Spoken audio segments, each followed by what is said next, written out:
Hey, your time is valuable, and I know the last thing you want to do is feel like you wasted a few minutes with someone or something online. So I wrote this out, and I'm making this into video so you can watch or listen to it while you travel. I was going to be here in northern Utah anyway, and because the grave marker of forgotten and very controversial USA founding father Martin Harris is at this clandestine graveyard in this region also, it seemed just as good a time as any to make a video of this three-part message that I've shared in parts for the past few years. This includes over a dozen unconscionable statistics regarding Utah's vulnerable population of 3.1 million people, how these continuing tragedies have been intentionally perpetuated at the highest levels within the state of Utah's colluding legal illusions, and how those illusions intentionally exploit an unintentionally deceptive cultural collective imagination into a maladaptive apathy.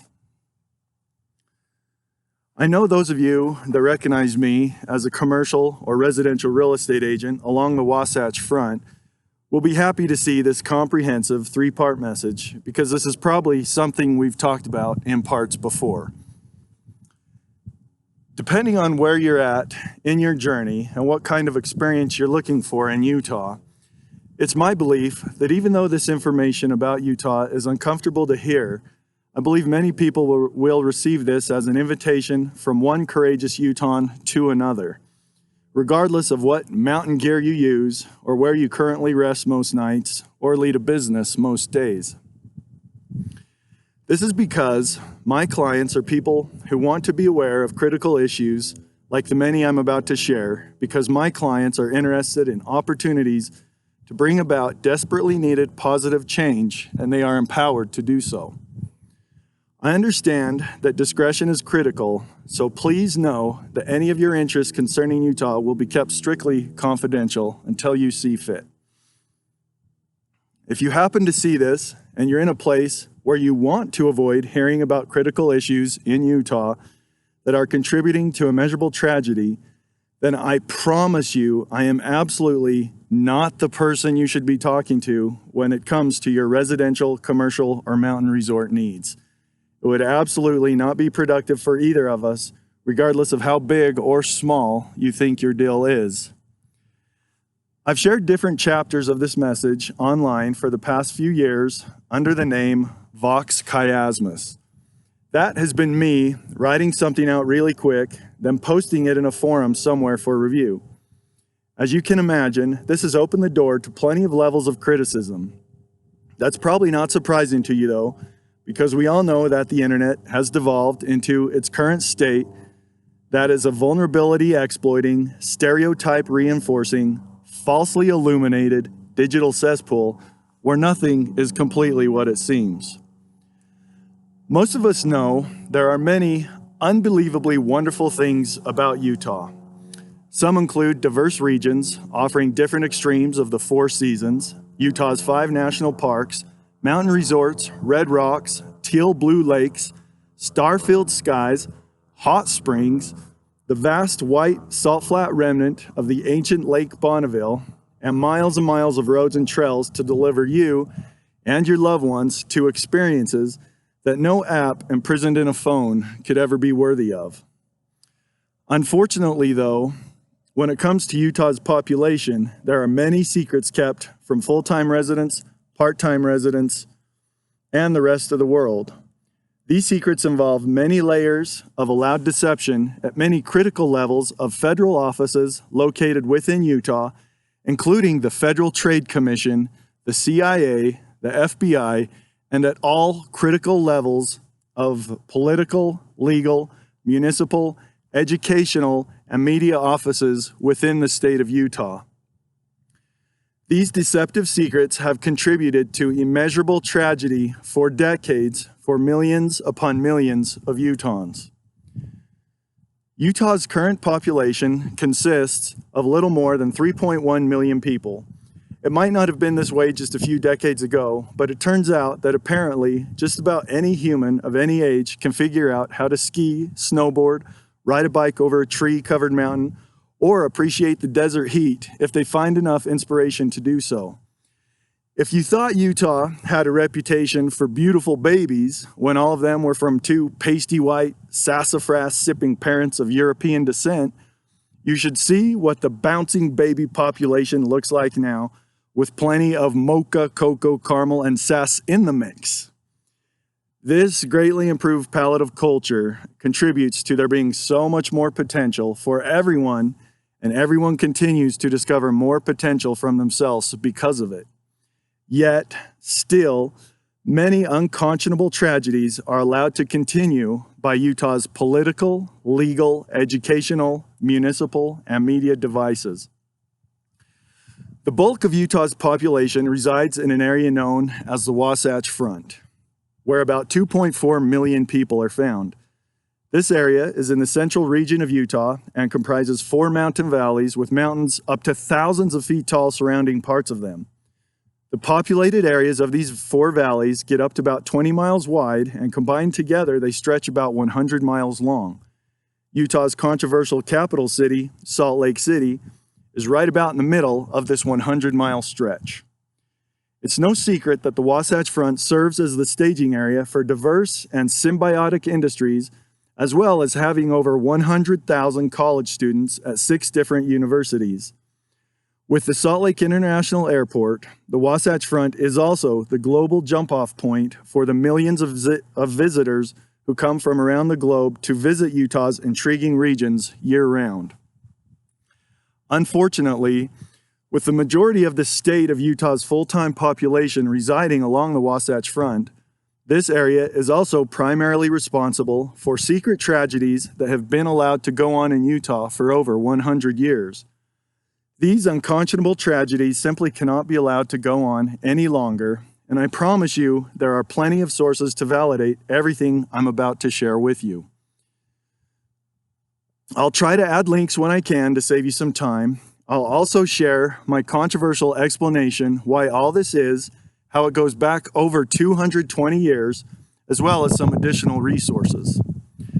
The unconscionable tragedies in Utah include that of all states in the nation, Utah is secretly home to the worst rates of sexual abuse of children, emotional health challenges, emotional health care, mortgage fraud, the worst funding for children's school buildings and staff, and the worst funding for child protective services. Utah is also the only state that stands out consistently among rankings that include the worst rates of child physical abuse, teen suicide, adult suicide, abuse of prescription medications, overdose deaths from prescription medications, and bankruptcy filings. Because the teacher-to-student ratio is so imbalanced, the brave individuals who dare call themselves Utah teachers are reduced to managing dozens of children alone instead of fulfilling their potential of becoming an endearing educator and mentor. This contributes to many talented teachers leaving the profession after just a few short years. Because of this, Utah's largest school districts are often reeling from hundreds of vacant teaching positions. For decades, each year, the money stolen by the state of Utah from its vulnerable population adds up to hundreds of millions of dollars, and it disappears from that secret red herring fund without audit or explanation. This theft, combined with other theft by the state of Utah, adds up to over $1 billion in some years. For the past several years, the cost of the state of Utah's new airport and new prison have collectively gone up over $2 million a day since the projects were announced several years ago. During that same time frame, far more complicated projects in neighboring states have been planned and completed for substantially less and on time and on budget. One example of this is the recently completed, highly sophisticated Salesforce Tower in San Francisco. In Utah, though, these billions of dollars of theft, false construction costs, and false delays will continue without rationale and without audit. The theft by the state of Utah continues on through its police force. It does this by intentionally undersupplying critical components of its police departments. Many departments go without adequate bulletproof vests and other necessary public safety equipment. It's not uncommon for a police chief to have someone at the state level lean on them to be quiet about this, suggesting it's for police officers' own safety if less people know which departments are intentionally underfunded. All this while the state's politicians are allowed to privately gloat among their contemporaries decade after decade and receive pseudo accolades for fiscal management of the state. Tragically, Utah's intentional deception and lack of conscientious leadership towards its own population means that Utah is also home to wide open civilian semi-automatic weapon loopholes that continue to increase a wide range of risks of tragedy from unanticipated use of these weapons for Utahns and over 100 million people residing in nearby states.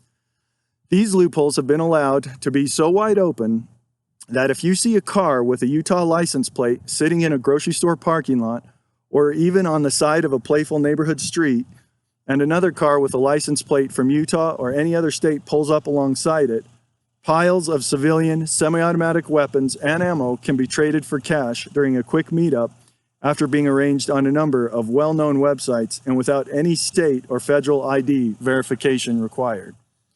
Now, before you use the NAR as an excuse to tear off your best Sunday pants and start waving them around your head, consider that when cars were first invented decades ago, they didn't have seat belts. Eventually, cars got so cool and could go so fast that they started going airborne and doing all sorts of unintended somersaults and other things that caused the occupants to not be considered occupants anymore. Then one day, some man or woman suggested that maybe it would be cool to have a strap attached to their seat that they could put to use ahead of time to help keep them in the car instead of just letting unexpected centrifugal forces force them out the window. Now, look at where we are today. It's the people who are the absolute best at driving cars the fastest that demand seatbelts. Because of something as simple as a seatbelt and a racetrack, racing has been an accessible, rewarding, and proud part of family, neighborhood, and national culture for millions of people for decades longer than it would have been if the advantageous concepts around that simple strap had been ignored. The simplest of these advantages is that seatbelts allow participants to do what they love again and again, day after day, even if an accident happens on one of those days. Because of this, some participants even get better and better at what they do and become good enough that they get paid well for doing what they love, rather than it all being cut short because of an unforeseen accident.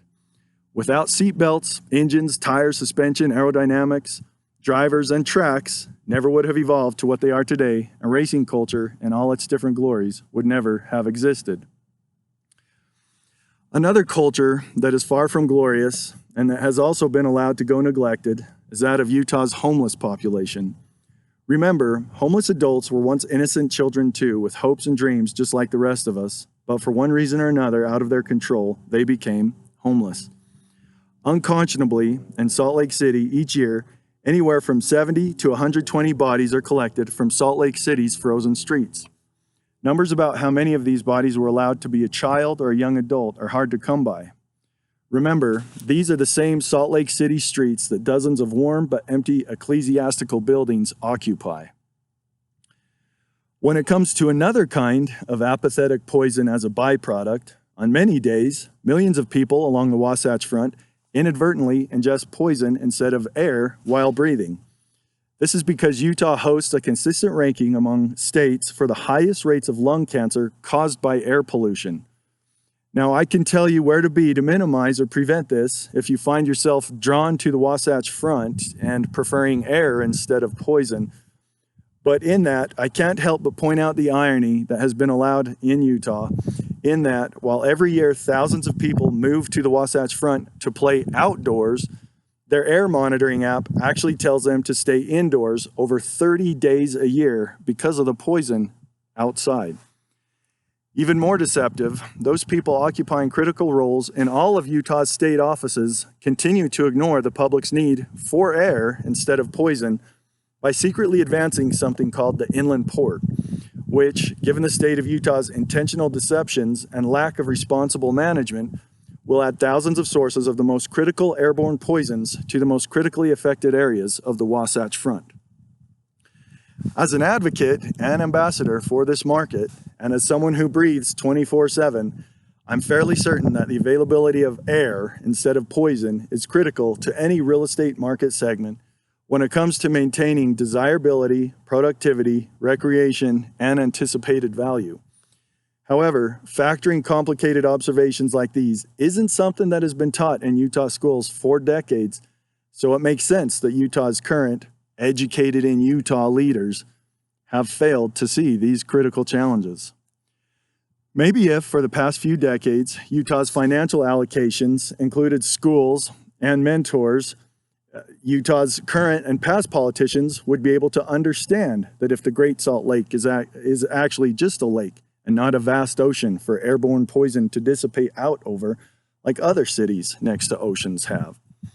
Maybe they would also understand why that poison sits in Wasatch Front mountain valleys for weeks at a time, and they would take measures to preserve the area rather than pillage it, like they intentionally do. Maybe instead of intentionally pillaging the area, they would understand that if you allow one red herring organization to finance thousands of units a year to be built and papered as apartments that can only be rented along the Wasatch Front, instead of condos that can be bought, you're going to continue to have other elements of immeasurably critical issues constantly exploiting the entire Wasatch Front population. Maybe if the state of Utah didn't steal hundreds of millions of dollars a year from education, police, and its vulnerable population, and an appropriate amount was invested in schools and mentors, so much wouldn't have to be wasted building prisons. These next few statistics are a little trivial before we get into some unconscionable fraud regarding Utah's broken legal systems, but these are still critical as they are indications of other exploitive cultural behaviors within Utah. These are that it has been revealed that Utah's population consumes candy at a rate of 200% more than any other state. As high as that is, this number is probably low considering the prominence of other high fructose-based ingestibles. As a byproduct of that 200% candy consumption, Utahns also consume 200% more of the chemically created colored dyes that make candy so fun to look at. This is especially alarming given the nightmare status of Utah's many deceitful systems and the lack of information about the effects artificial colorings have on prescriptions, moods, personal experiences, beliefs, behaviors, and other challenges in an already vulnerable population.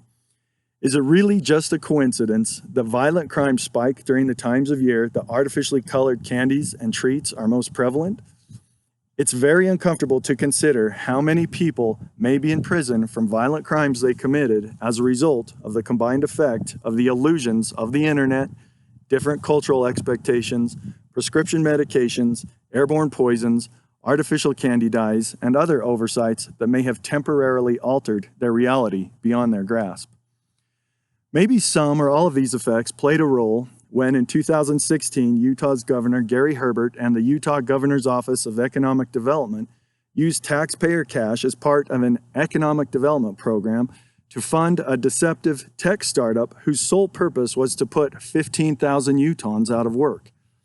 Maybe this classifies as an entire group of people in critical roles losing their grasp of their reality for a time. If it happened in these circumstances, and how many other circumstances and tragedies could it have happened? If it didn't then, what other reasons could it be? Maybe it's some of the reasons I'm sharing with you today. These reasons include that for over a century, the state of Utah has had requirements that to hold a real estate license to broker real estate, hold a mortgage license to broker mortgages, hold an insurance license to broker insurance coverage, or hold a legal license to practice law, a person must meet certain educational, testing, and licensing requirements certified by the state of Utah. Before the person can engage in that commerce while perpetuating those devices of commerce in this manner. For several decades, the state of Utah has created a fiduciary duty to its population and has secretly broken that fiduciary duty. The toll of this is unconscionable. This continues today because for more than 88 years, the state of Utah has perpetuated an illusion that it also supervises the activities of all these state licensees. This is deceptively done because, for decades, the state of Utah has maintained state offices to supervise the activities of thousands of real estate, mortgage, and insurance licensees, but secretly, for over 88 years, the state of Utah has allowed a private group to pose as the state of Utah when it comes to supervising Utah's 6,500 legal licensees. For over 88 years, Utah's political, legal, educational, municipal, and media devices and the people who perpetuate them have continued to collectively refer to this false state group with the fake name of the Utah State Bar. In reality, the Utah State Bar does not exist. It does not exist as an organization within the state of Utah, within the state of Utah's licensee services, or anywhere else. The Utah State Bar is just a deceitful name cleverly allowed in Utah since 1932, when a group of legal licensees who were also lawmakers deceptively decided amongst themselves that it would be best if Utah's legal licensees didn't have any state supervision. To create the illusion of supervision instead, they deceptively created a group named Utah State Bar, and then deceptively referred to it as the Utah State Bar. Since then, for over 88 years, that fake name has been perpetuated by any means possible throughout Utah's political, legal, educational, municipal, and media devices, even though it is funded by the same legal licensees it claims to supervise. Are you seeing the conflict of interest here? Because it's going to get much worse. Does the reality of an imposter group sponsoring and not supervising Utah's legal licensees remind you of Hitler's secretive Gestapo army? If it doesn't, it should. And that is not just to be dramatic. I promise you. This comparison is unredeemably true in every sense of the word. Imagine for a moment what you could get away with in your own career if there was no supervision. Imagine if you even pretended to take an oath like Utah's unsupervised sponsored legal licensees pretend to take. After all, what is the point of an oath if there is no one there to enforce it? Imagine if gold was all that mattered to you and secretly, at the stroke of your unsupervised pen or tap of your keyboard, you could claim that a dead client had owed you tens of thousands of dollars more than they actually did when they were alive. Imagine if just a few unsupervised keystrokes could contribute to months and years of court-related issues for your client at your hands, and that could ultimately contribute to your client committing suicide and all that extra gold being yours. After all, if your client committed suicide, it's not like it would be your fault. Maybe they were just weak. Maybe they deserved it. Maybe it was God punishing or testing them for some reason, and God just needed your righteous, unsupervised, sponsored, legally licensed hands to do it. Imagine if there really was no one your client or their family could go to for an explanation of all the money you demanded if they died from suicide or stress, or even if they somehow survived the overwhelming years and years of secret, intentional sabotage, undermining, and collusion against them. Of course it makes sense for you to get that gold, right? You deserve it for playing the part God allowed you to. You deserve it for playing the part God wanted you to. You deserve it for playing the part God needed you to. Imagine you are one of Utah's 6,500 unsupervised, sponsored legal licensees, and all these endless, righteous opportunities for gold are waiting for you. You just need to pick up a pen or turn on your computer. All this gold adds up to hundreds of millions of dollars a year exploited from vulnerable Utahns suddenly facing the most challenging and critical circumstances of their lives. These are circumstances that they never could have imagined would find them, but an accident, an illness, or the effects of any of Utah's other immeasurable tragedies on them for a time, or people they encountered, was all it took, and in subsequent pleas for help, they unsuspectingly became the prey of the state of Utah's intentional deception and legal illusions and the gold-thirsty, dark fingers of Utah's 6,500 unsupervised, sponsored legal licensees. If you accepted an invitation to visit Utah's legal licensees' visit a Utah legal licensee's dwelling, boat, restaurant, dinner table, vacation destination, or anything else, the gold to pay for it all likely came from a secretly victimized or dead Utahn disguised as one of their clients.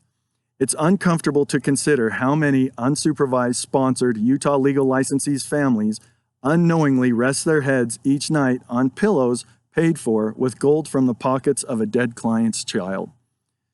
This may sound overly dramatic, but because of Utah's intentional deception and legal illusions, it is absolutely unconscionably real.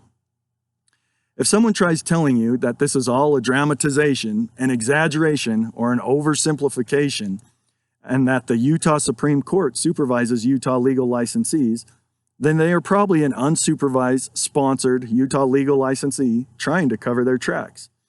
Maybe you should consider recording them during your conversation to use it as more evidence why they too should be federally disbarred and locked up in federal prison for the rest of their lives. Perhaps ask them to please show you where on the Utah Supreme Court's website a vulnerable Utahn victimized by one of Utah's unsupervised, sponsored legal licensees can go to file a complaint. I promise you that unlike the real estate links for the state offices that oversee real estate, mortgage, and insurance licensees in the state of Utah, and that are all links that end with a .gov web address, there absolutely is not any button to do this on the Utah Supreme Court's website. If there suddenly was one, I promise you it wouldn't actually work. Even Utah's judges are involved, and Utah's Judicial Conduct Commission also perpetuates its own illusions when it comes to providing the illusion of supervision of public servant activities of Utah's deceptively colluding judges. It does this to secretly allow deceitful judges to control and perpetuate parts of Utah's intentional deception and legal illusions from the bench. There are fake pictures on its website. There is no email address to submit complaints about Utah judges to. There is no daily staff presence at its purported office address. And I promise you, recordings exist of third-party security personnel playing an unwitting part in these truths about the Utah Judicial Conduct Commission being revealed. Unconscionably, though, the roots of the state of Utah's intentional deception and legal illusions run even deeper. Utah's deceitful administrative office of the court plays an intentionally deceptive role in perpetuating over 10,000 pro se cases each year and at least 3 loopholes that in turn Utah's unsupervised, sponsored legal licensees secretly exploit for all that gold. If you don't know, pro se is a silly legal word used to identify when a person represents themselves in a legal matter. These loopholes are in addition to not informing pro se parties that judges and commissioners really won't take them serious. At best, pro se parties will be treated as if they are wasting the court's time. All you have to do is experience this for yourself.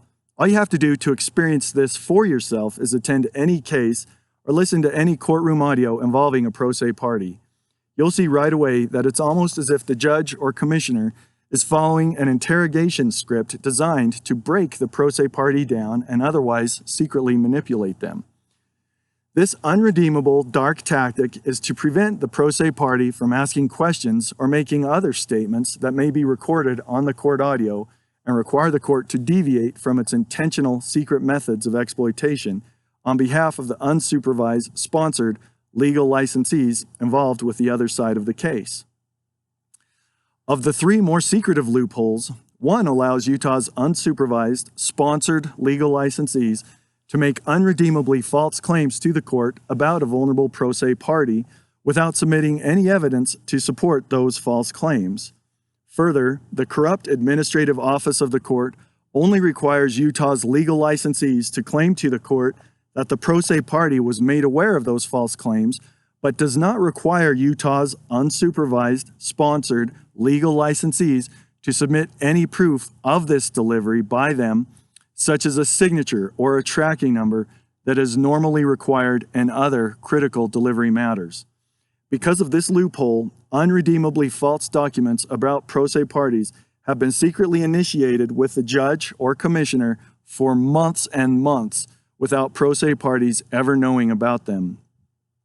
One example includes an unsupervised sponsored Utah legal licensee in a custody case involving a pro se party unconscionably falsely claiming that the pro se party is a child molester, a rapist, a racist, and even planning to murder the children, but not one shred of evidence was included to support any of these unconscionably false claims. The document was discovered by accident by the pro se party after the court secretly had it for months. This unredeemable, dark tactic by Utah's courts and Utah's unsupervised, sponsored legal licensees is also one way a legal licensee can gain a colluding judge's ear.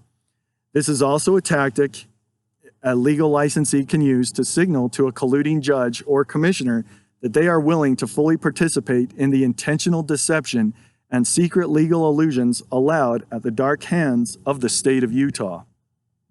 This loophole also allows colluding judges and commissioners to secretly groom the resumes of particular Utah legal licensees as the judge secretly uses the public servant powers reserved for the bench to falsely secure the expected unconscionable amounts of gold and false legal outcome for that particular Utah legal licensee, so that when positions within the state's legal illusions open up in timely fashion, the falsely bolstered resumes of those colluding Utah legal licensees can be used as false justification to secure that position for the legal licensee. The second loophole the Utah Administrative Office of the Court intentionally allows is that it lets court clerks schedule hearings at the same time. Yes, in the 21st century, with all the meeting management apps available to schedule everything from global time zone sensitive conference calls to moving truck rentals to something as simple as play dates for toddlers, the Utah Administrative Office of the Court is still allowed to schedule multiple hearings at the same time. It deceptively and intentionally does this, however, so that Utah's unsupervised, sponsored legal licensees involved with those hearings can all show up at the same time or earlier. They then each start their imaginary clocks at falsely harvesting hundreds of dollars an hour from unsuspecting vulnerable Utahns. With the right colluding judge, they may be allowed to wait 3 hours or more while billing hundreds of dollars an hour, even though no work is being done, before they meet with the judge or commissioner for just a few minutes.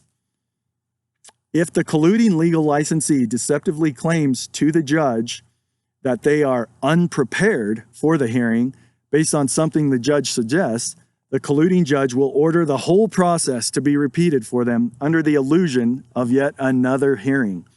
These unredeemable tactics are how a colluding judge or commissioner can also secretly control the river of gold for a colluding, unsupervised, sponsored Utah legal licensee or an entire colluding law firm or law firms. Because of these deceptive, falsely extended wait times, it's not uncommon for Utah's Nazi-esque financial extortion buildings disguised as courthouses to smell like food courts from the throngs of unsupervised, sponsored Utah legal licensees eating delivery and lining the hallways on every floor during their hours of red herring waiting. Absolutely, some unsuspecting vulnerable Utahns are also unknowingly paying the food court hallways bills every day. The third loophole the Utah Administrative Office of the Court intentionally allows is that it lets many courtrooms go vacant day after day, week after week, month after month, year after year. It does this so that Utah's legal licensees can secretly take hundreds of dollars a month from clients and falsely extended monthly retainer fees, even though no real work is being done. This collusion contributes to why even the simplest cases are falsely extended for years. One unconscionable tactic Utah's unsupervised, sponsored legal licensees use to exploit all these loopholes together is to simply pay a paralegal a few bucks to spend a few minutes sending random forms or what they'll call a legal instrument to the court for as many cases as possible, as often as possible, with the only purpose of that legal instrument being to trigger a red herring hearing. In non-pro se cases where unsupervised, sponsored Utah legal licensees are on both sides, the colluding, unsupervised, sponsored Utah legal licensees will do the same thing for each other as often as possible from one red herring to another in what is really a deceptive game of paralegal legal document ping pong. Because of the state of Utah's intentional deception and legal illusions, and the judges and commissioners' critical roles in perpetuating it, all this is engaged in regardless of how many rules of law and legal timelines the judge or commissioner needs to ignore to get the false results. In fact, in one documented case, one colluding Utah judge created imaginary orders for a pro se party to follow, then months later, in another red herring hearing, threatened to throw the pro se party in jail for not following the judge's imaginary orders. Further, when the pro se party shared that they had fulfilled the next closest and real version of the judge's red herring order, and that the other party in the case represented by the legal licensee failed to do the same, the colluding judge completely ignored the pro se party's unmatched efforts, revealing the judge's secret deceptive intentions and collusion. In this case, the colluding judge also seemed to be following that script designed to further exploit a pro se party.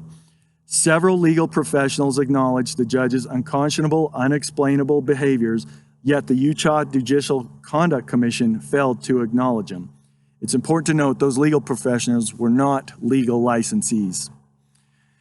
If you've ever wondered why a judge or commissioner seems extremely detached, bored, or impatient, regardless of how critical a custody, collection, or eviction hearing seems to be, you now know why.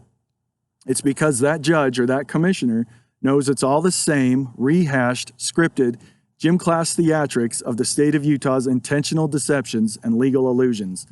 They do it because it's what was done for them years ago. All this means that each year, unconscionably, to thousands of self-righteous, deceptive, unsupervised, sponsored Utah legal licensees, thousands upon thousands of vulnerable Utahns really are worth more to them if they are dead than if they survive the cases deceptively extended against them. Whether victim of the state of Utah's intentional deception and legal illusions lives or dies, if someone dares question a Utah legal licensee regarding billing, ethics, collusion, undermining, stalling, lucre, malice, exploitation, or contributing to manslaughter, they will immediately be met with a scripted verbal or written accusation of slander from the unsupervised, sponsored Utah legal licensee who victimized them. If the victim attempts to contact the imposter group named Utah State Bar, they will be directed to phone a rented space in a shared building. If the victim attempts to file a complaint with Utah State Bar, they will painfully discover that this illusion by the state of Utah has intentionally been allowed to design its complaint receiving processes to proffer more emotional exploitation and be exhaustive for the vulnerable victim. It does this by requiring duplicitous complaint reporting processes designed to take months upon months, all with no recourse of action available to the victim other than the victim being further exploited by another unsupervised, sponsored Utah legal licensee. No other private organization is or would be allowed to do this to its customers or clients. Why should Utah's 6,500 Gestapo-like, unsupervised, sponsored legal licensees be allowed to exploit 3.1 million Utahns year after year after year? Why are these legal licensees not held to the same standards as the rest of us? Why should the state of Utah not be held accountable for the unconscionable tolls it has secretly, intentionally allowed its vulnerable population to endure? Could the state of Utah's intentional deception and legal illusions contribute to Utah's unconscionable suicide rates? If not, then what else could it be?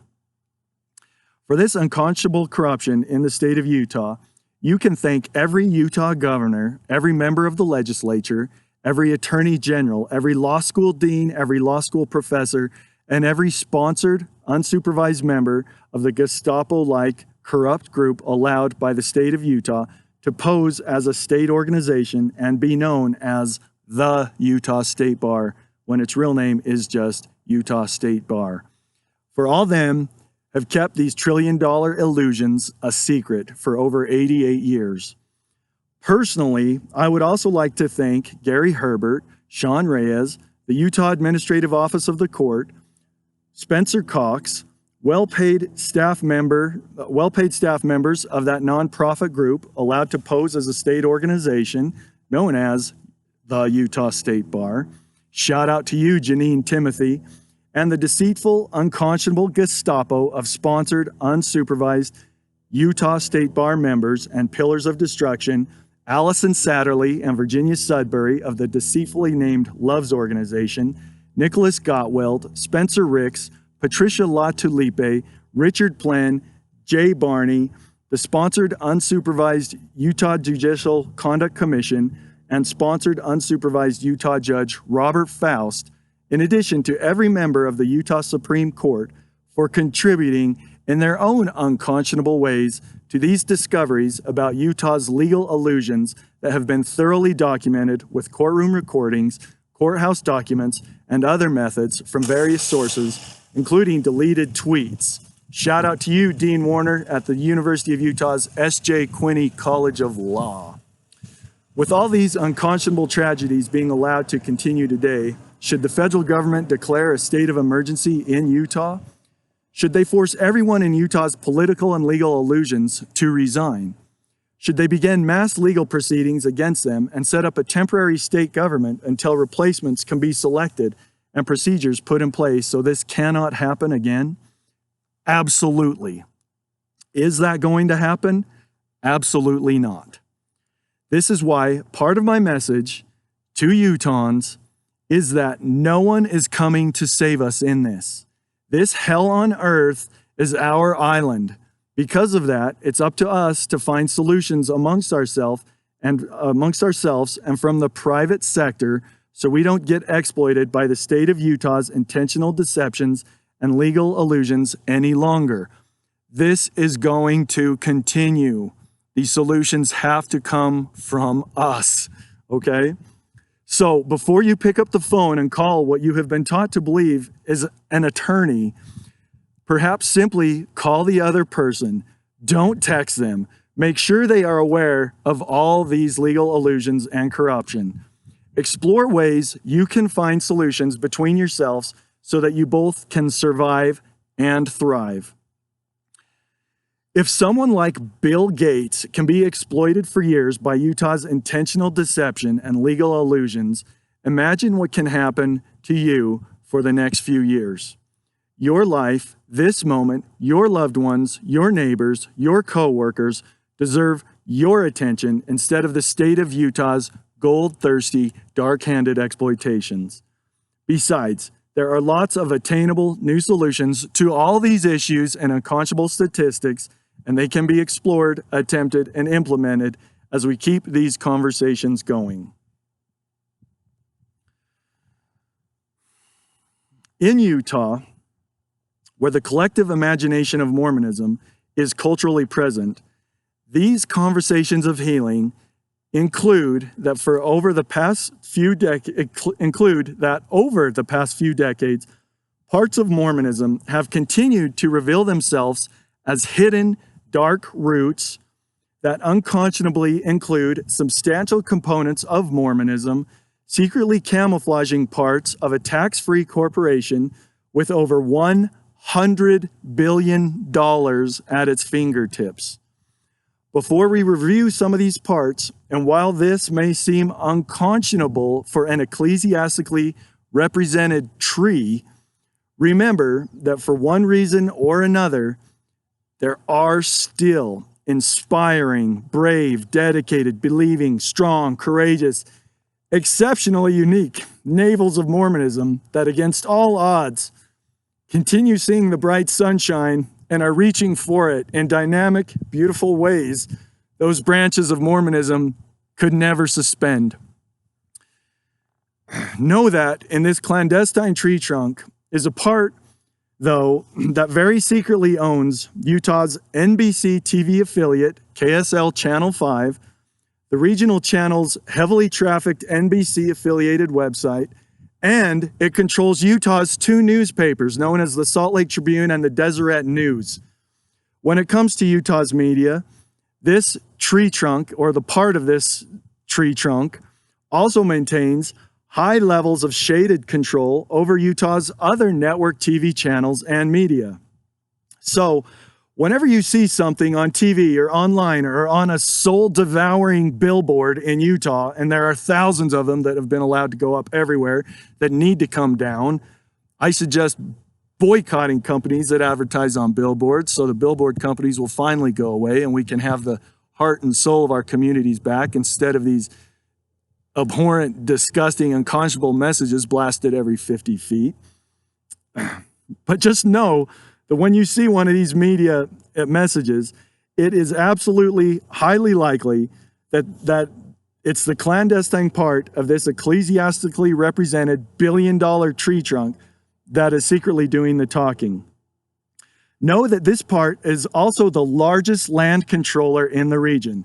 That includes shaded involvement in those 5,000 to 10,000 Wasatch Front units being built and papered each year as apartments instead of condos, forcing thousands upon thousands of people to pay rent along the Wasatch Front instead of being able to invest in something they can call home with the added financial securities that brings. This part is also the largest land, the part of this billion-dollar trunk is also the largest land controller in Florida and other states. This part also controls the largest cattle ranch in America. This ecclesiastical part controls the largest nut producer in America. It controls a $2 billion retail mall in Utah, as well as billions upon billions of dollars of other elaborate commercial real estate projects, luxury residential real estate projects, and thousands of fundraising-centric properties concurrently disguised as ecclesiastical posts and pillars in every other state and around the globe. This billion-dollar trunk oversees control of the 13 routes that collectively seep the U.S. stock market with over $100 billion in tax-free cash. Under the shade of the collective imagination of Mormonism for more than 200 years, and generation after generation, and with very few exceptions, this part of this trunk has been controlled by a limited number of men related by blood or marriage that comprises managing bodies consisting of a group of 3 individuals and a separate group of 12 other individuals. An additional member of this extended family is also currently one of the most prominent judges in Utah's intentional deceptions and legal illusions. However, remember that just because people are related doesn't mean all family members' intentions are the same or that they all freely do what they do. You don't have to look far to see how one generation after another may have tried to control a family's culture or family members with threats and actions of unconscionable natures and purposes, both implied, inferred, or very, very real, especially in Utah. Consider if the glory of God is intelligence, does it take asking questions, sometimes the same question again and again, to eventually gain the possible answers and knowledge that contribute to intelligence? This may seem like a trivial question to ask, but instead of just registering one tax-free corporation, an ecclesiastically represented tree that towers every day in casting a shadow intended to sway that tree as the only visible purveyor of the only one and only comprehensive true source of good news on the earth today, is trunked by a hemorrhaging ring of 13 corporations managing its $100 billion of control in the U.S. stock market. Maybe it has something to do with there being 13 people at the Last Supper. Maybe it's the controversial 13th tribe of Israel. Maybe it has something to do with there being 13 original colonies. Maybe it's just that simple baker's dozen of 13. However, about those 13 original colonies and Mormonism's own colonial beginnings, which started back in the early 1800s, it's impossible to comprehensively cover more than 250 years of Mormonism's history in America and the concurrent physical, intellectual, spiritual, and emotional genocides, decades of colonial wars from outside the continent, a century of colonial wars from inside the continent, white on black slavery, black on black slavery, the eradication of countless non-warring tribes of Native Americans, all the propaganda, lies, half-truths, clubs, brotherhoods, political parties, and the factions and factions within factions that controlled parts of them, layer after layer of intermingled family cultures, regional cultures, neighborhood cultures, the xenophobia, the sexism, the racism, the industrialism, altruism, patriotism, alcoholism, murder, prostitution, counterfeit money, spirituality, pseudonym, pseudo-history, and the appearance of any combination of any or all of it, countenanced by sheer survival in those far-removed times. But when it comes to asking questions in the pursuit of the glory of God, a few more topics to consider are these. And I promise you, there's a good explanation why I chose these handful of topics regarding Mormonism and U.S. history, even though some may be trivial. But before we cover those topics, just a couple disclaimers. If you explore websites and forums, remember to save screenshots or links to topics that are critical to you so you can easily reference them and organize different information, opinions, angles, and other ways to further explore them rather than just accepting them in their entirety by a single report. Additionally, and this probably goes without saying, but absolutely do not meet up alone with someone you might encounter in any forum or online, regardless of what it is. Catfishing, issues like that are real, especially online communities where vulnerable people might be.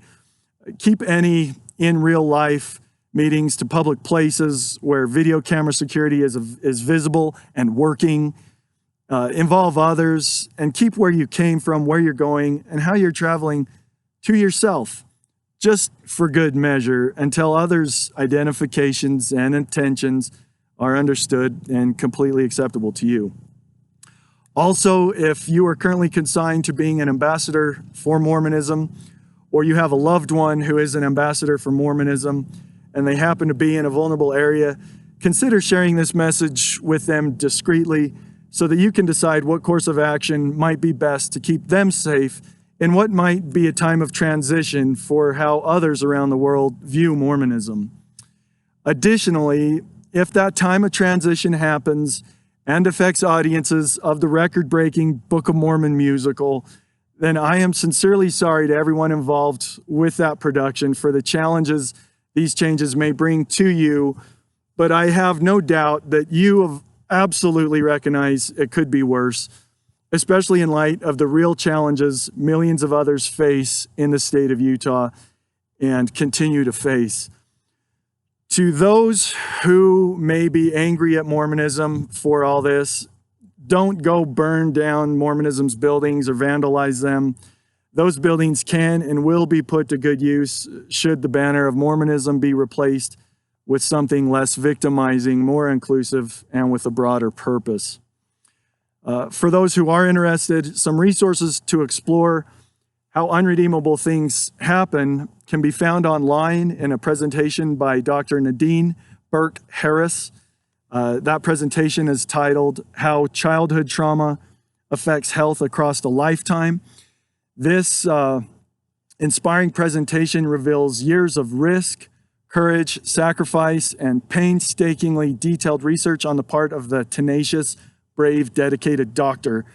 This groundbreaking presentation is 5 years old and contributed to the state of California with its population of more than 40 million people, appointing this doctor as the first Surgeon General for the state of California ever. And that just happened in 2019. Dr.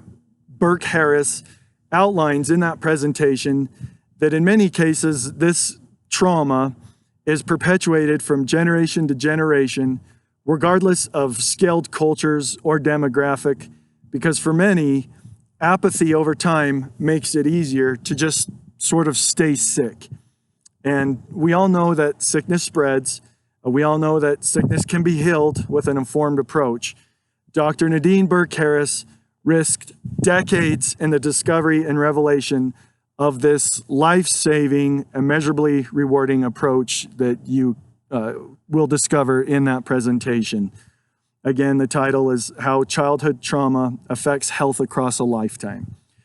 Additional insights that you may want to consider exploring may also come from theories of others who have explored the culture of trauma in other ways, especially trauma for youth and children. This includes Melanie Klein, Klein, and the theory of splitting, which involves infants. It's not relationships for adults. It's how infants start formulating their perspective of the world. Carl Jung and Jungian theory, that's spelled with a J, Jungian theory.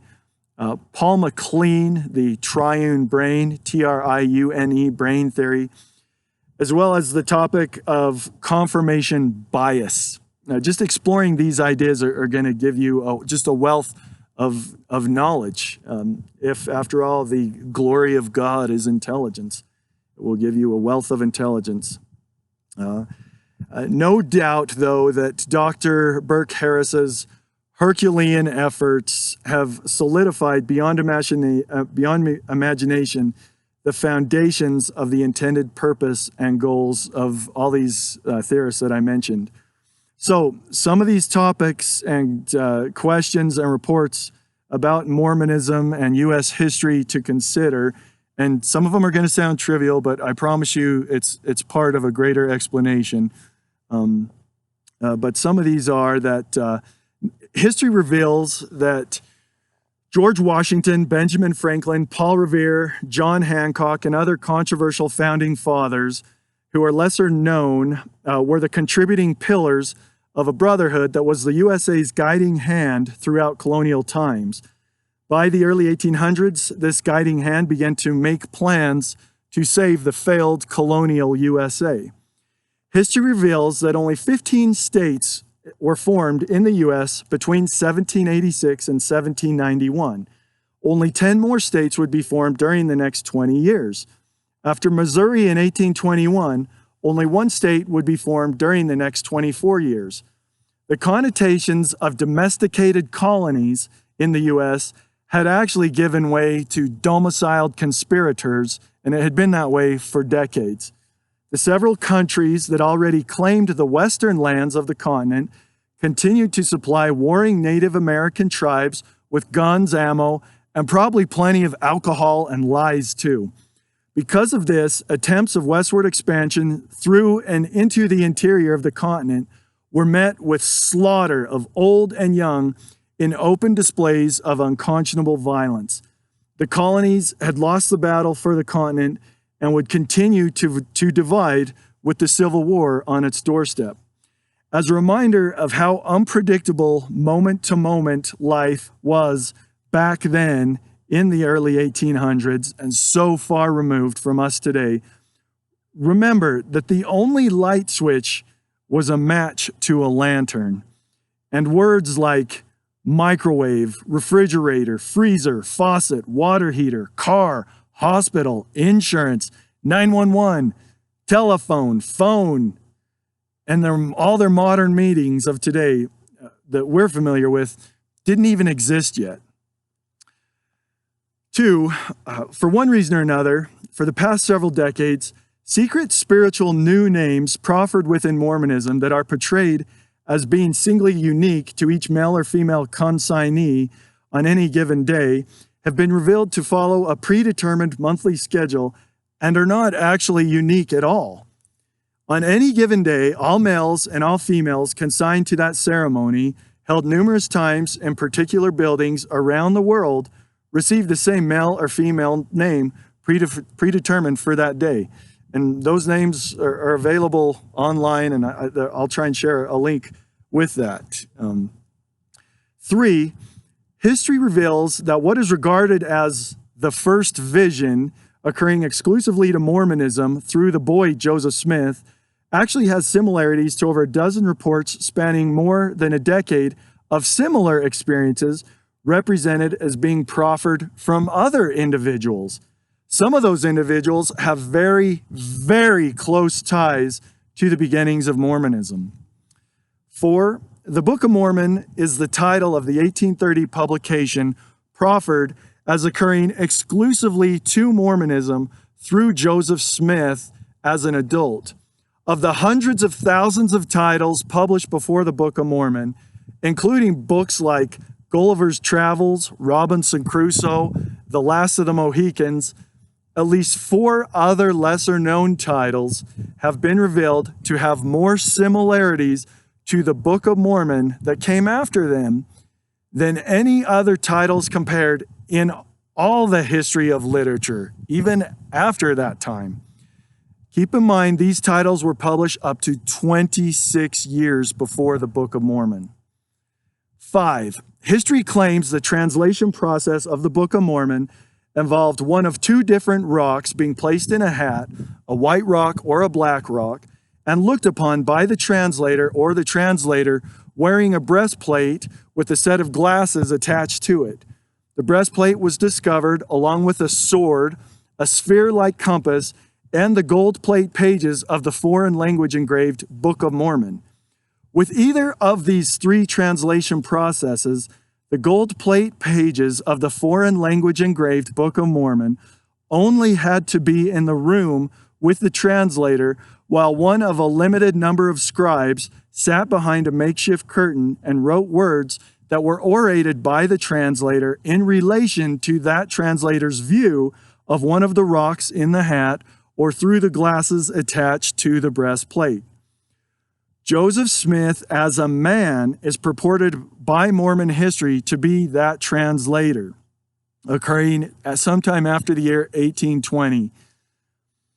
The Book of Mormon was published in 1830.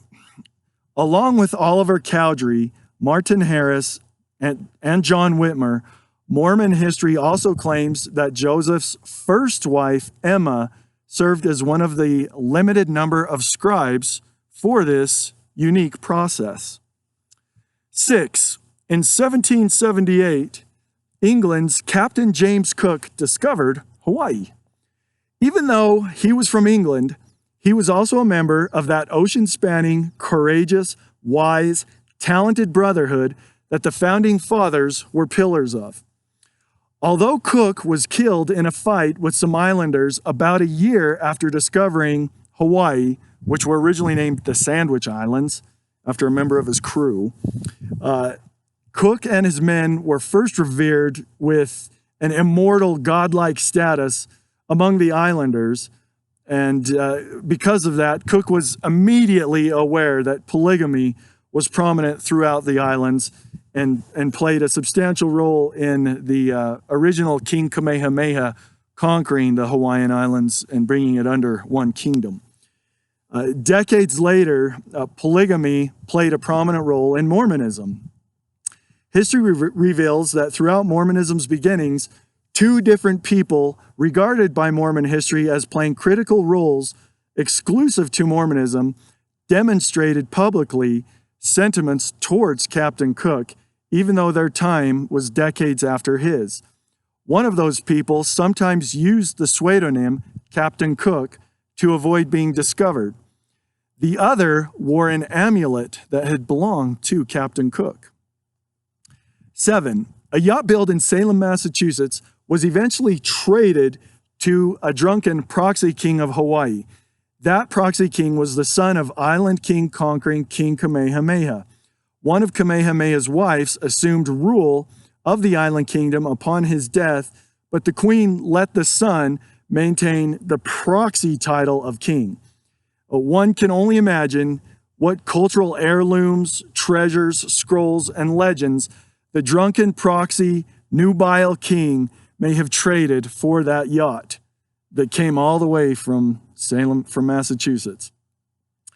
History claims the yacht was eventually sunk by the king's drunken sailors, and the proxy king suspiciously died on a trip to Great Britain in 1824. 8.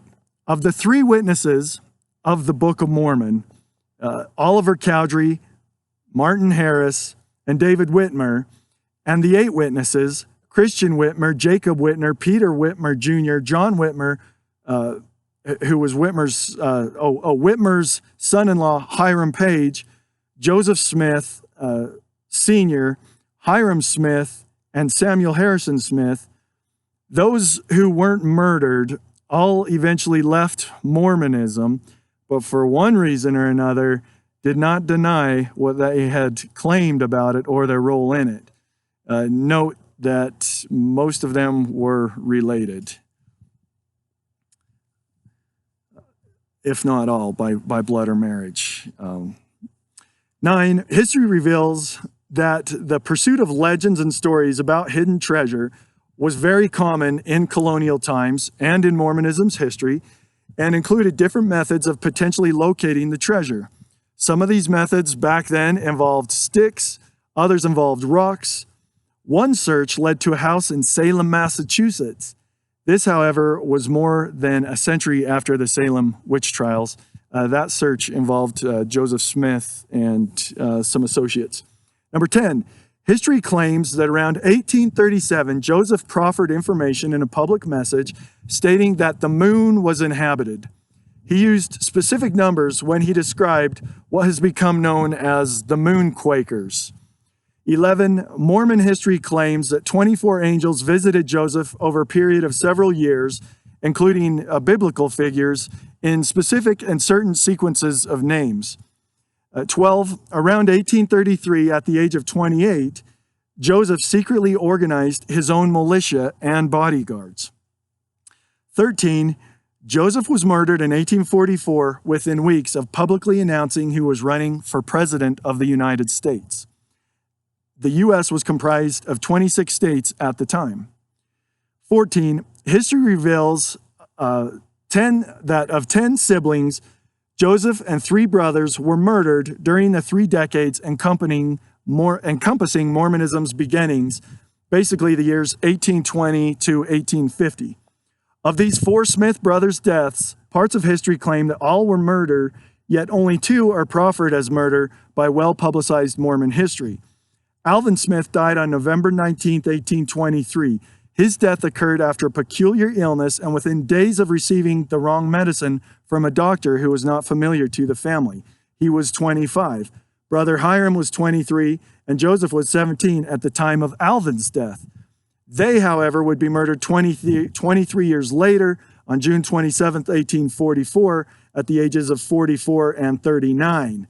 Joseph was 39. 36-year-old Samuel would be murdered 33 days later.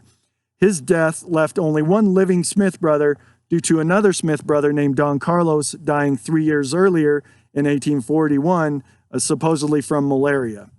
He was 35. Because some people might recognize it, it's important to note here that among that previously mentioned brotherhood, 33 is proffered often as a significant number. Because of that coincidence, it's important to remember that like all cultures, clubs, and factions, the brotherhood was comprised of factions within factions that rarely knew the full activities of the others. This is apparent by the cause of the Revolutionary War 70 years earlier, and other wars, infighting, and other countless historical moments in the colonial U.S. throughout those decades. Regarding the 4 Smith brothers' deaths, it's often forgotten that with the exception of Alvin, who was engaged at the time of his death, all were fathers and left many children behind. 15. During the weeks following Joseph's murder, his followers were split into at least 5 groups. Instead of following Brigham Young, other followers of Joseph Smith would follow James Strange to Voorhees, Wisconsin. He would also go on to claim that he too was led to plates hidden in a cavity, and that he would also produce writings from them, although his writings were far less substantial. Ironically, history claims Martin Harris was never far away from James Strang. History also claims Martin Harris lost 116 pages he scribed for Joseph Smith. It's likely this James Strang group was a backup plan in case Brigham's group was annihilated. Another group went to Philadelphia. Another group sailed on a ship called the Brooklyn around Africa to meet Brigham Young in what was planned to be California. Their leader, Samuel Brannan, became California's first millionaire by not only being the first to publish the discovery of gold in 1849, but to also sell mining supplies. The largest group, led by Brigham Young, stopped at the Great Salt Lake in the center of the continent's west, rather than going to California. The ship, the Brooklyn ship, also suffered immeasurable tragedies on that journey, young and old at sea for a long time. 16, forensic scientists believe there is an image of Mormonism's child prophet, Joseph Smith, after he had grown into a man, yet Mormonism refuses to acknowledge the forensic matches and continues to use more sensational cartoon renderings as a representation of what Joseph Smith looked like instead. 17, in 1847, after miraculously reaching the strategically selected fortuitous region in the center of the western half of the unsettled American continent, Brigham Young chose a sculpted eagle atop a five-pointed star to secretly stand as a victorious symbol of the conquering of the American West for the United States of America. The five-pointed star is a key symbol of enlightenment to that brotherhood, and history reveals that the eagle was chosen as the emblem of America in 1782. The statue was even named Eagle's Gate and placed on a span over the most prominent road in Salt Lake City of the time. That statue still stands today. Note that the five-pointed star or pentagram was around for a long time before other certain groups tried appropriating it as something else in the 1970s. 18, the real name of Joseph Smith's first wife Emma, is Emma Hell Smith Bideman, not just Emma Smith. Even still, history also claims that Emma remarried a non-Mormon within 3 years of Joseph's murder. The marriage date was December 23rd, 1947, which is also Joseph Smith's birthday. Interesting news and information regarding her role in the translation process of the Book of Mormon. 19, this man right here, Martin Harris, was absolutely not who Mormonism claims he was, or the grave marker represented by, or that represents this man. Mormon history portrays Martin Harris as a poor, humble, lonely farmer who faithfully sacrificed his farm to finance the first publishing of the Book of Mormon. It also claims that his faithless, money-hungry, short-tempered wife left him for doing that, and that he too eventually lost faith and was left to destitution and forgotten before making his way here to Clarkston, Utah, before his death. This is just the way Martin Harris wanted it. In reality, well-known researchers affiliated with Mormonism and others reveal that Martin Harris and his father Nathan were optimistic, wealthy, altruistic, well-known, well-connected, persuasive, empowered, powerful, violent, and zealously patriotic. They were also very familiar with that brotherhood and its guiding hand. The Harris' history in Palmyra, New York region starts around 1793 when Martin Harris was 10 years old and his parents moved their family to the region. In the years following, Martin and his brothers, named Emer and Preserved, helped their father make several hundred acres of land very productive with farming and livestock operations. Mormon history doesn't tell you the brothers also had a female cousin named Lucy who was 10 years younger than Martin, and at 15 years, 10 months, and 27 days old, that is who Martin made her, Martin made her legally his. That is who Martin's wife was his 15-year-old child cousin. Although Mormon history uses the word wife, there is a court affidavit from back then from her suggesting that he beat her often, and on at least one occasion, he used the handle of a whip to punish her. So as a 15-year-old child, now belonging to her 25-year-old well-known cousin, her share of marital bliss under the banner of being Martin Harris's wife was probably a lot different than what you might imagine those words to mean for yourself or a consenting adult. Martin impregnated her regularly, and over the next 18 years, he fathered at least 6 children through her nubile womb. She eventually moved out, but they did not officially divorce. In 1836, she mysteriously died at the age of 43. Martin was 53. Just a few weeks after her suspicious death, Brigham Young saw to it that Martin made one of Brigham's 22-year-old nieces Martin's wife. Her name was Caroline Young. Although Mormon history claims Martin's first period of association with Mormonism ended about a year later, he impregnated Brigham Young's niece Caroline regularly as his wife and eventually fathered 7 children through her. In total, Martin Harris fathered 13 children. It's very likely that he knew of 13 people being at the Last Supper and that there were 13 original colonies. It's also safe to say that Martin was familiar with unconscionable ways of controlling a child because of his experiences in controlling the 15-year-old child Lucy as his wife. It's also safe to say that Martin was zealously patriotic. In fact, he was so patriotic that at 29 years old, he left his comfortable life and belongings on the Harris' land to fight in the War of 1812. When the war ended a few years later, the first sergeant was additionally recognized as an honored war veteran. Because of that, it's safe to say he killed in the name of patriotism, as wars require and justify men and women to do. After his time in that war, the dynamic, talented, industrious Martin Harris went on to win several awards for his talent of producing white cloth from flax grown on the Harrison land. White cloth plays a critical role in Mormonism. Martin went on to win so many awards over 2 years that he stopped entering the competitions so someone else could win. Harris was also very influential on the route of the Erie Canal through the Palmyra region, and so it was no surprise when it was announced the route would pass near the Harris land, which it did. Harris was also nominated to be the road overseer for the region. That's a position he held for 7 years. Upon the completion of the Erie Canal in 1825, the Harris land had an avenue of liquid gold to ship livestock and linen on the canal's barges to the port in New York, as well as the opportunity to have ambassadors be the first to interact with needy immigrants arriving at the port and desperately needing a place to belong.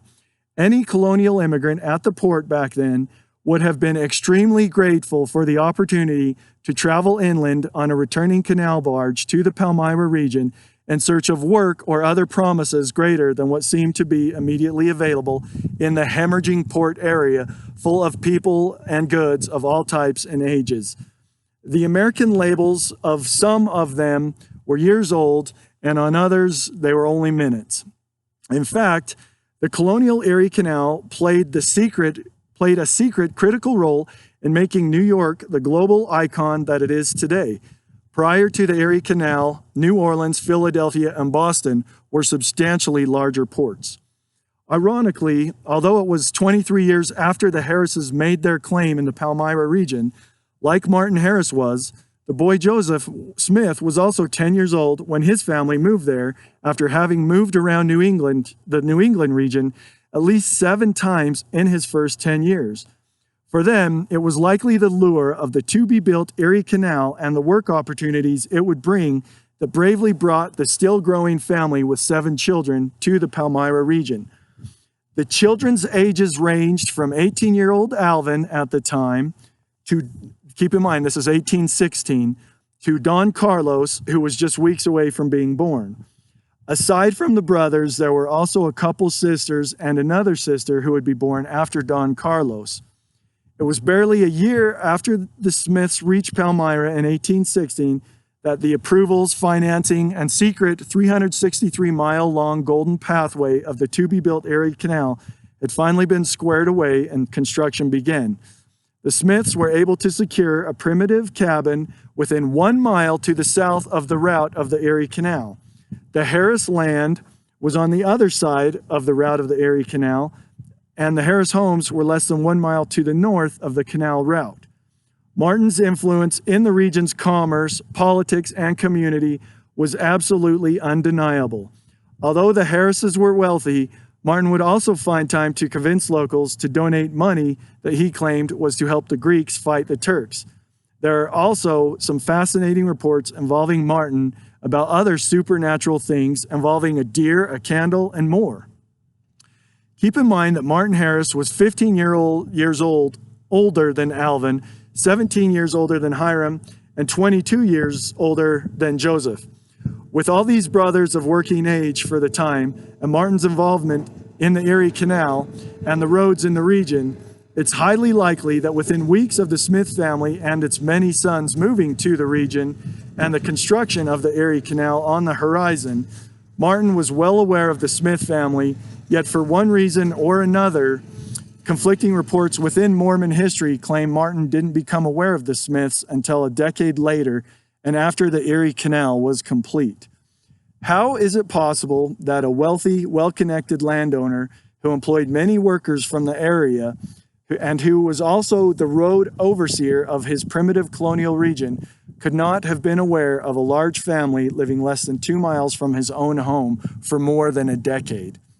Regardless of what Mormon history claims, it is absolutely expected that the Smiths labored on digging the 4-foot-deep, 40-foot-wide Erie Canal for miles through the Palmyra region, and that they also worked directly for Harris on the Harris land years before the conflicting reports within Mormon history claim.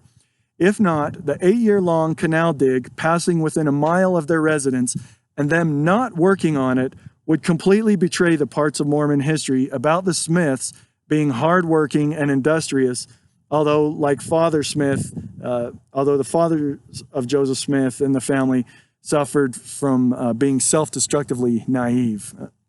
That was a long one, but at number 20, of all the controversial roles in Mormonism's beginnings and the grave markers associated with them, this grave marker of Martin Harris is by far the most substantial. Mormon history claims that Martin Harris died 2 years before Brigham Young, yet there are reports that Young also mysteriously died by poisoning, and that Harris's actual whereabouts and death date may have been hard to track while he was reportedly living with his son here in Clarkston, Utah, in the mid-1870s.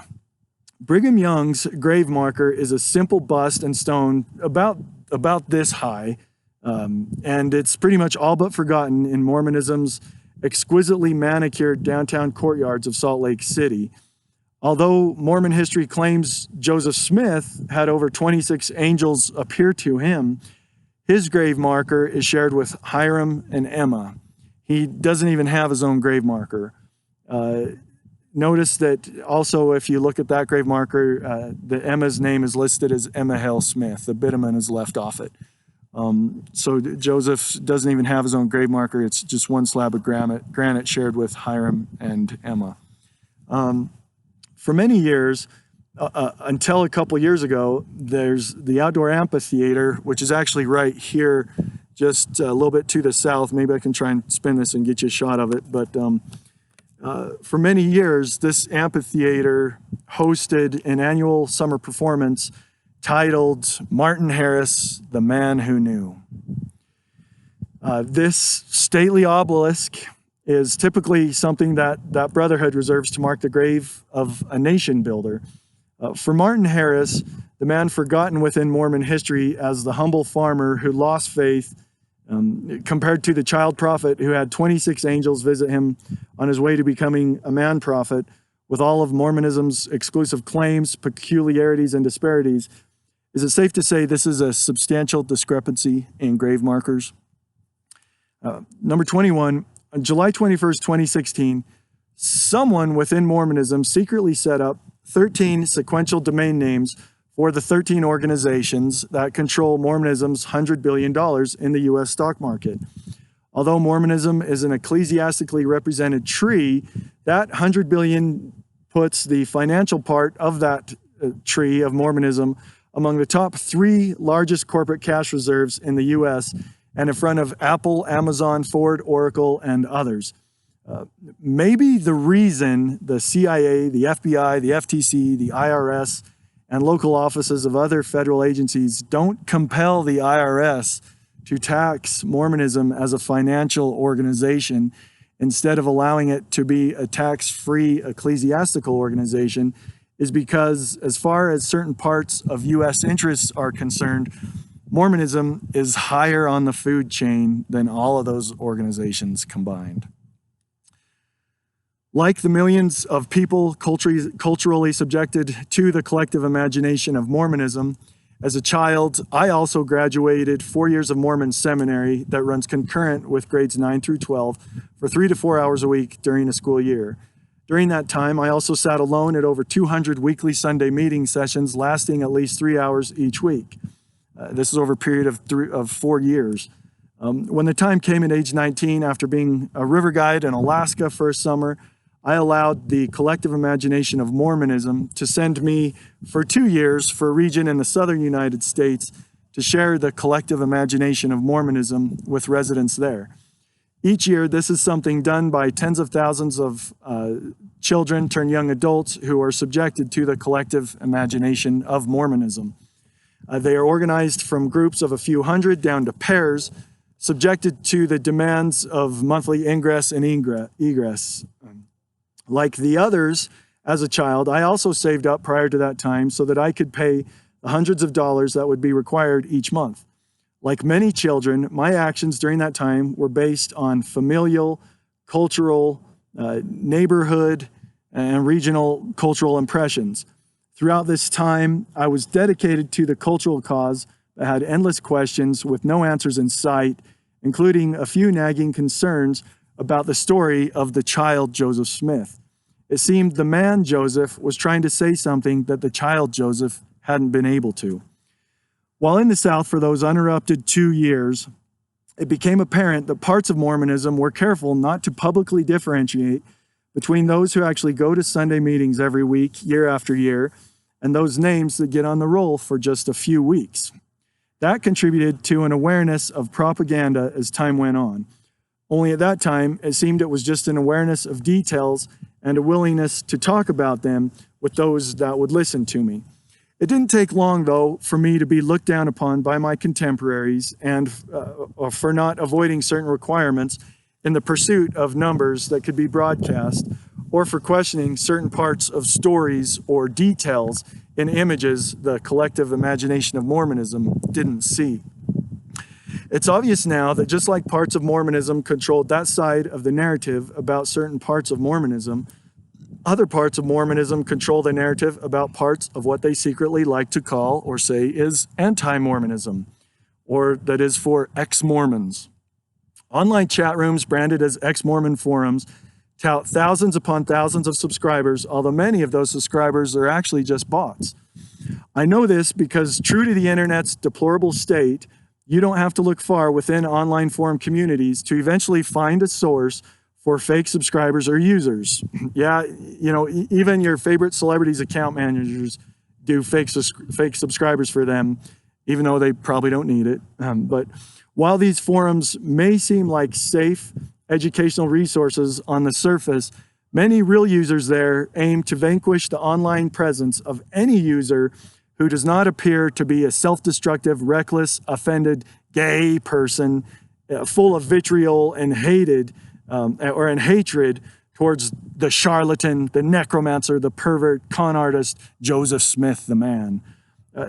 They really leave no other option for the casual passerby. This is sad to me because for many reasons, it isn't fair to any online presence anywhere of someone who may privately or publicly at times be consigned to identify as a member of the LGBTQ+ and or post-Mormon communities. It also isn't fair to the child Joseph Smith. This prevalence of only two choices for Joseph Smith, in that as a child he was a prophet who grew into a man-prophet, or vitriolic hatred of him as a charlatan, necromancer, pervert, and con artist, is because the purveyors of these parts of Mormonism don't want you to ask what could have really happened to the boy Joseph Smith. And that is, what if the child Joseph Smith started off as an innocent victim in all this? To help illustrate the answer to this unique question, I've made attempts to share the basics of this unique perspective in a story based on these historical events and others, but the story is still a work in progress, so I won't share the name of it here, but I'll try to add a link to it too. But basically, a short summary of the fictional but factually based story is that by the early 1800s, the easterly landlocked USA had failed. To save it, a bold plan to send thousands of people deep into the West was cultivated within a controversial founding brotherhood. Although many endeavors using similar components available within the faction were attempted, one using willing and forced participants was finally catalyzed over several decades by a secretive leader who was controlling, powerful, zealous, wealthy, well-connected, violent, and altruistically patriotic. Like in all wars, killing, hostage-taking, and threats in the name of patriotism were expected and justified by him in the name of saving the country.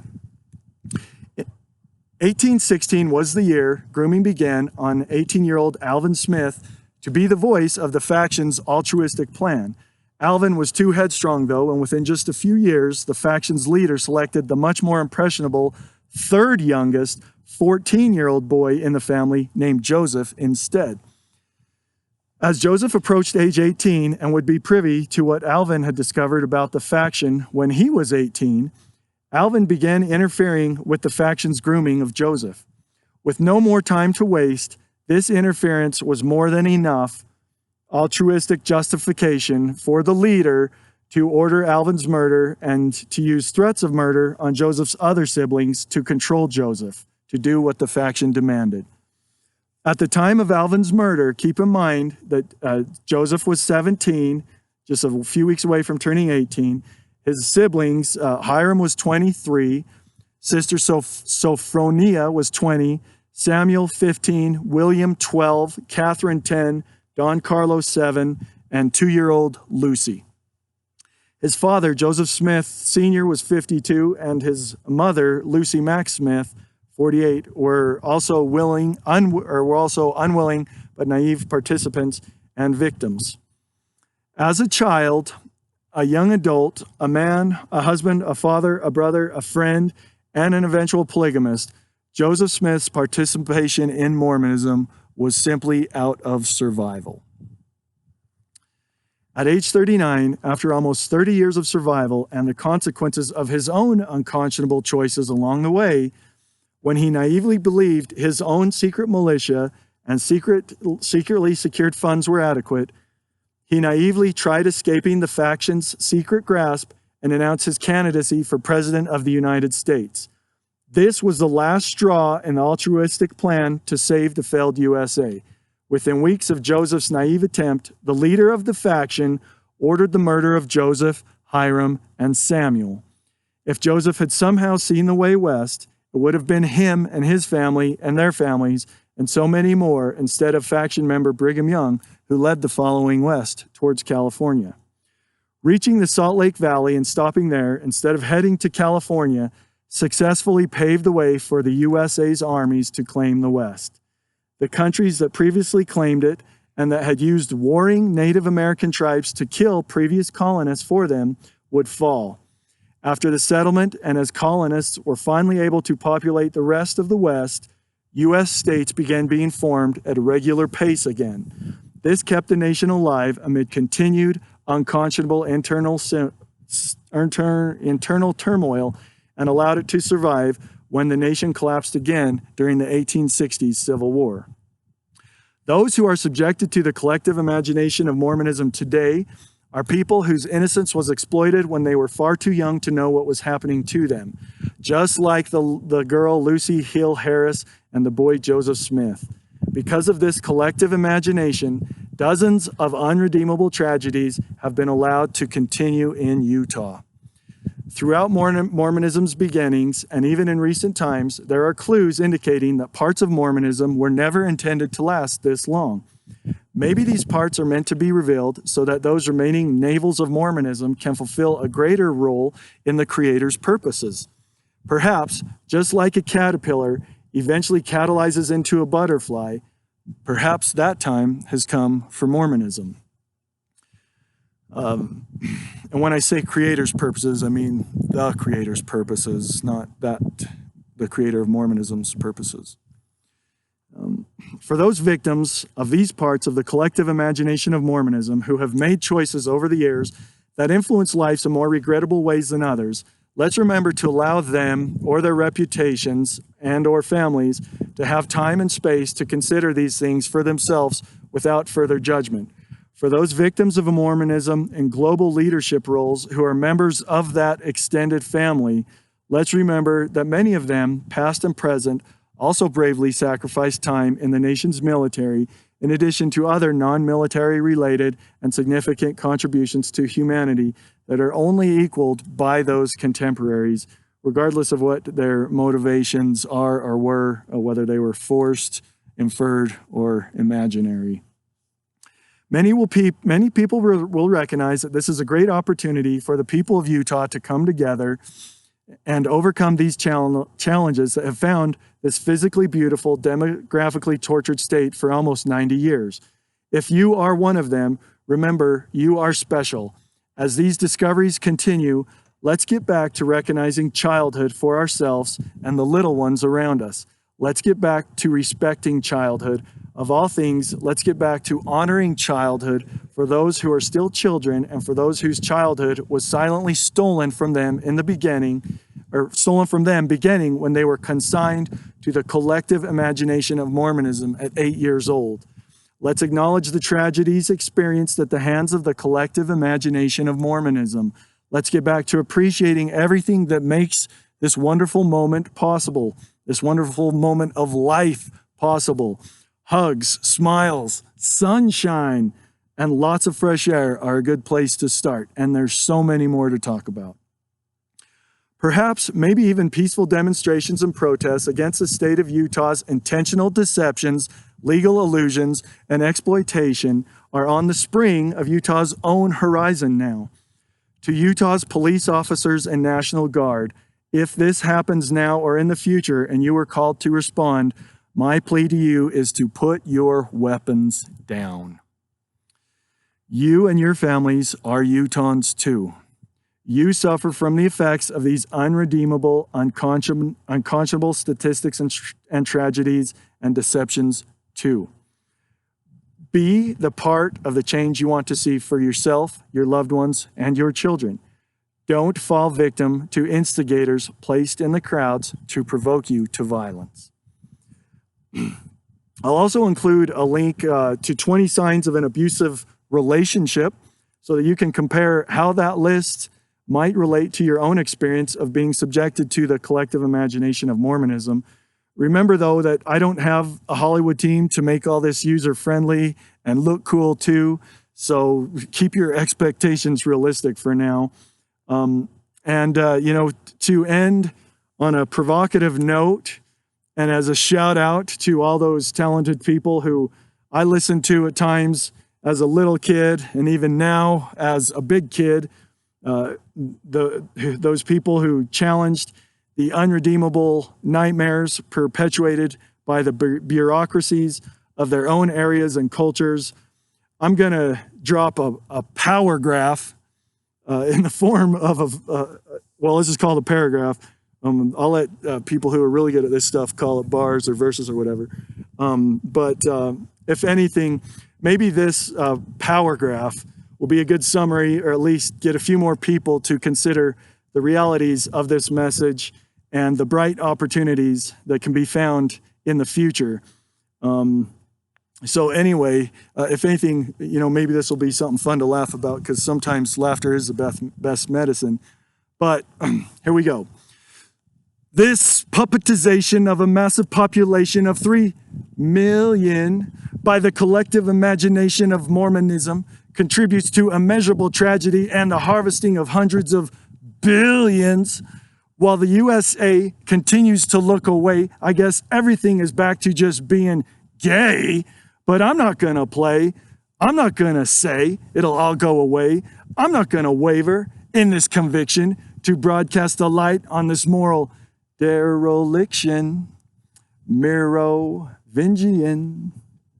Anyway, that's a one paragraph summary to summarize the whole 1 hour and 40 minutes. So play with that. Have fun. Do something with that. Have fun with that. Anyway, also want to get a little bit tribal here. Let's pretend that all this started with a Native American shaman somewhere out there appearing, and let's say he taught me a chant that would bring a soul back and be accountable for their actions and maybe explain their deeds. And so I'm going to try this little chant and see if we can get Martin Harris to show up here and tell us what in the world's going on. What was this all about? What's his explanation? And I'm going to keep doing this chant until we get this explanation. And meanwhile, you do you. But it goes like this. Hey, hey, ho, ho, Mormon lies have got to go. Hey, hey, ho, ho, Mormon lies have got to go.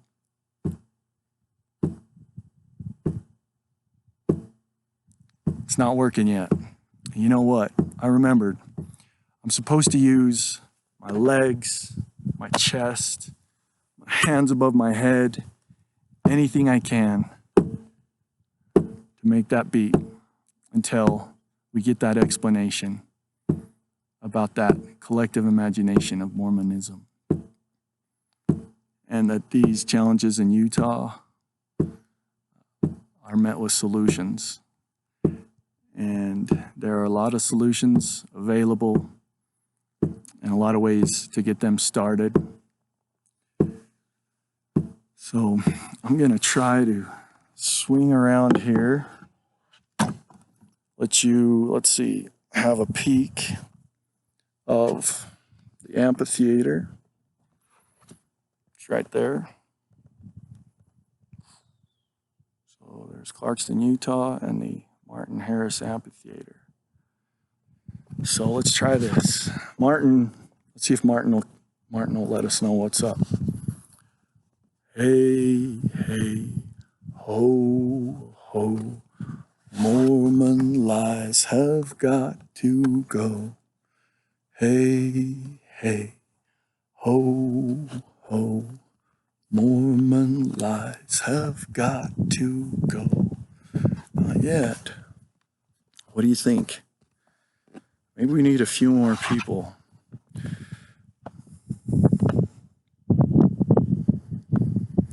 Hey, hey, ho, ho, Mormon lies have got to go.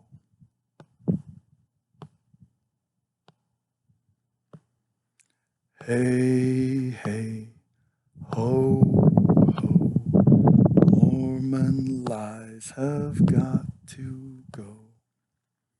Well, I guess we'll keep it going. See what happens.